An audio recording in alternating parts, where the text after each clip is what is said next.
Hello and welcome to the full moon in Cancer astrology update. I'm going to go over how this lunation is closing out 2020 for us, helping us bring clarity to our 2020 vision. And also, I've done individual horoscopes for all signs. Be sure to watch both your sun and rising sign to see how this lunation is affecting you personally. This is finishing up a longer eclipse cycle that began in July of 2018 that really brought to light our focus of belonging and separation. So with the sun in Capricorn here, it rules the 10th house in the zodiac, and then the moon is opposite in Cancer, which rules the 4th house of the zodiac. This axis here is like our foundation. It's where we come from and how we make our mark out in the world.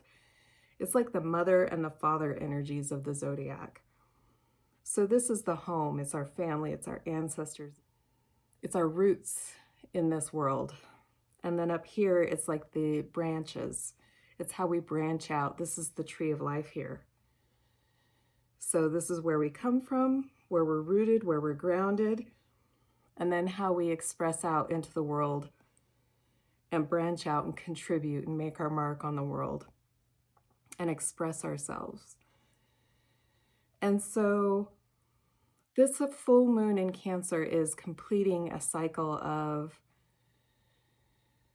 illuminating our sense of separation and belonging. So again, this is where we come into the world. This is where we separate out and make our mark into the world. And this full moon is completing a cycle that began with that eclipse season back in July of 2018. And then also just the last 6 months, we had 2 new moons in the sign of Cancer back this summer. So we had at 0 degrees Cancer on June 20th, a new moon eclipse. And then again on, I think it was July 20th at 28 degrees Cancer. So 2 new moons all in the same sign to kind of culminate and end that eclipse cycle and then bring us into the new here. And this full moon here is completing that 6-month cycle there that was wrapping up the eclipse season here. When the moon is in a water sign like Cancer, it's triggering our emotional body. And so whatever insights come from us, they'll be hitting all your feelers.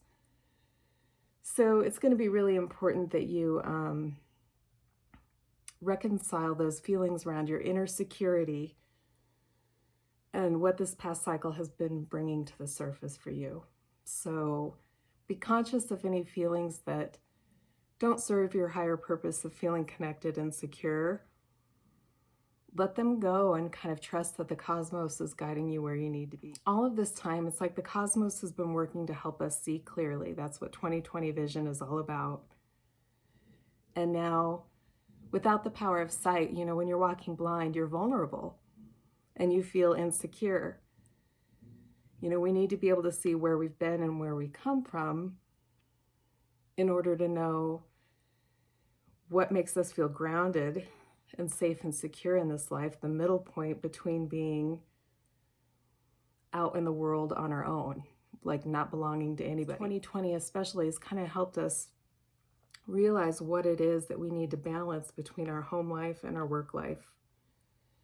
What's going to bring us true meaning and ultimate fulfillment? It's been begging us to see from an elevated perspective for more than a year now, so that we can see ourselves in a new light. You know, this has been a really long year of not feeling secure. There's no footing on shaky ground when we can't see where we're going.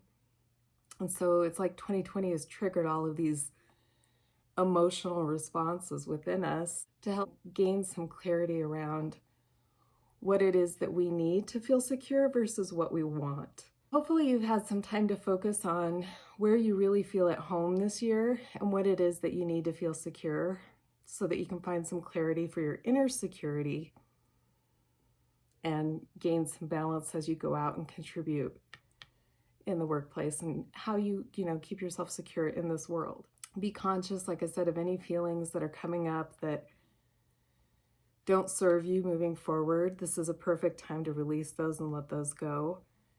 Full moons are times of culmination. It's when things have reached their peak and, you're ready to move on and let things go and grow. So use the light of this full moon to really reflect on the courage to be able to see from your heart. What is it that gives your life a feeling of security and meaning? Is it found in a job? Is it found at home? Is it in your relationships with others? How will you create a more meaningful balance between work and home? I know this is a quick overview here, but this was a big cycle. So really go back and look and think about what was happening in your life. Not only just this past summer, June and July, but, go back to 2018. Okay, so don't forget to check out the videos for your rising sign that I'm going to post after this. It'll give you a reading to show where this full moon cycle is triggering in your personal chart and how you can work with this energy more intuitively for yourself. Thanks again for watching. I hope you'll like and subscribe. Your feedback is helpful for my new channel. Appreciate it.